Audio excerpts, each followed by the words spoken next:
देखिएगा डिटर्मिनेंट से 5 मार्क्स का क्वेश्चन ये शॉर्ट है।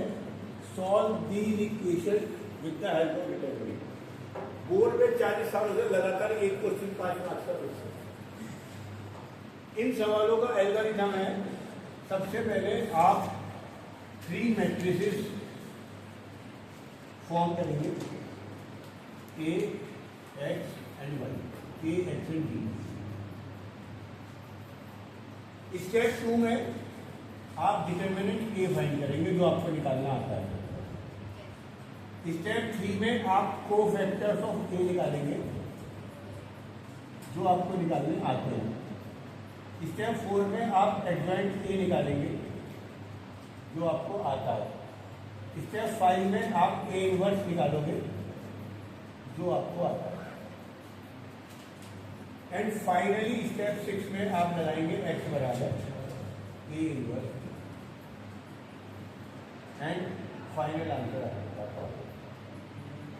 तो देखा जाए तो हमें 2 स्टेप समझने हैं, बाकी अब तो आपको 20 का काम आते हैं। सही। तो सबसे पहले जब आप उतारेंगे तो ये एल्गोरिथम उतारेंगे।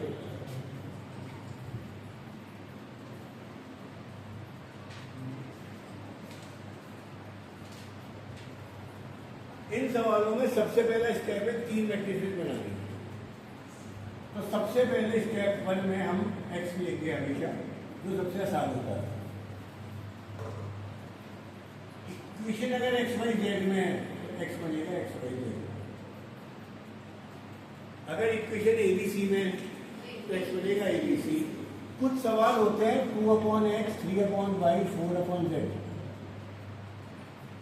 तो उसमें x क्या बनेगा? 1/x, 1/y, 1/z। सबसे पहला काम क्या है? x सबसे ज्यादा है, जो भी इक्वल टू के बाद है वो भी क्या है? 1, 1, 2। एंड फाइनली a, जो भी x के y के z के कोएफिशिएंट है 2, 3, -2, 1, 1, 1, 2, -1, -1। लो इसके अब खत्म। वरना इसको कुछ ज्यादा समझना था ना, दिमाग लगाना था, सबके समझ में आ जाना। आपको जो वेरिएबल में क्वेश्चन है या तो एक्स वाई जेड में आएगा या ABC, मुश्किल क्वेश्चन आएगा तो 1/x, 1/y, 1/z तो सही होगा। B है ये वाली मैट्रिसेस और A है coefficient of x y z. Step 2 में आप सबसे पहले डिटर्मिनेंट ऑफ A निकालेंगे।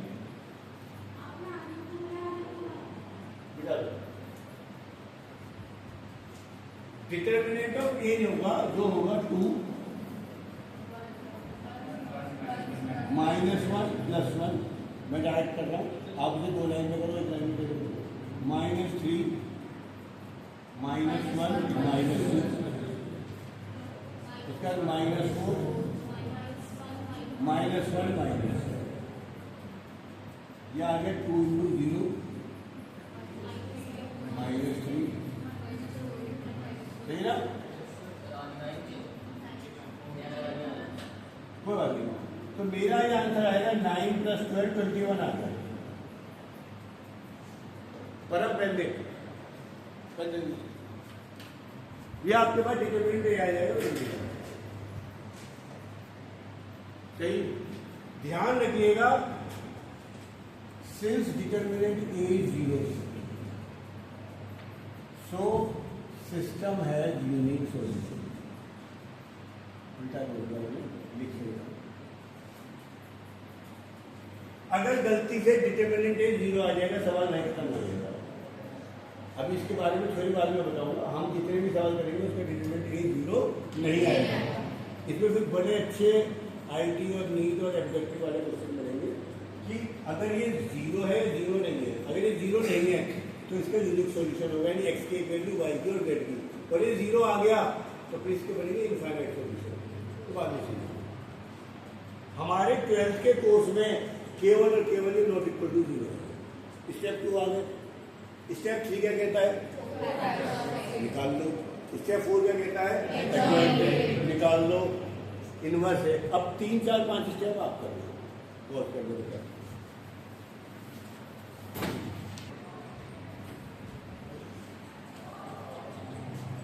हाँ जी, स्टेप 3 में कोफैक्टर आप एक पेज में निकालो या आधे पेज में निकालो, या आपकी हेडेक है। सीधा निकालो, आपकी हेडेक है।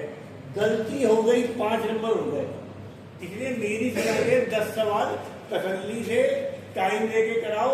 अप्लाइड मैथ हो या स्टैंडर्ड मैथ हो, सब में 5 नंबर क्वेश्चन ये आना ही आना है। C11 -1 +1 0 आ रहा होगा।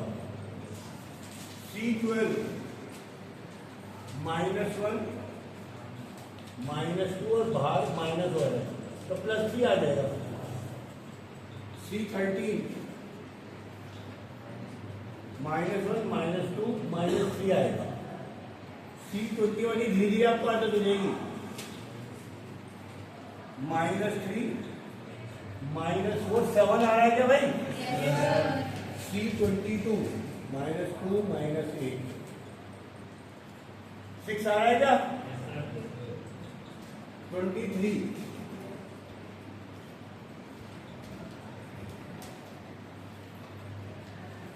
-2 -6 +8।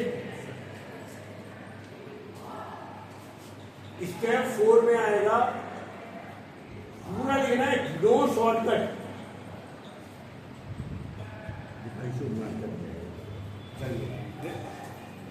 कोफैक्टर मैट्रिक्स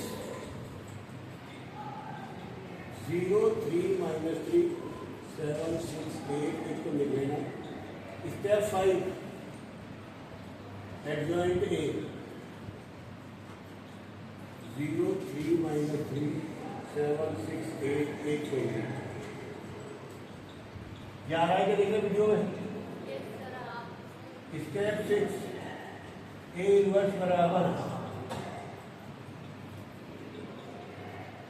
1/21 0 3 -3 7 6 8 एक एक कॉलम मैंने आपके लिए छोड़ रखा है।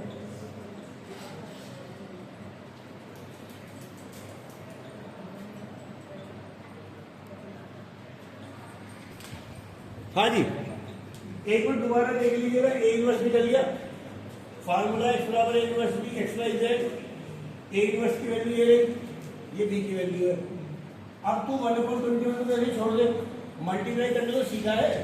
0 की 1 से करी 0, 7 की करी 3 से 21, 7 की 0 से करी 0, सबको ऐड करना होता है। 3 1 जा 3, 6 3 जा 18 -6 की 0 से 0, सबको ऐड करना चला गया। ये आपके पास आंसर आ हाँ, ये बना दो। जल्दी से काम करिएगा। एक सवाल और कराऊंगा, एक सवाल और दूंगा, पक्का आपके पास अपने आप हो जाएगा।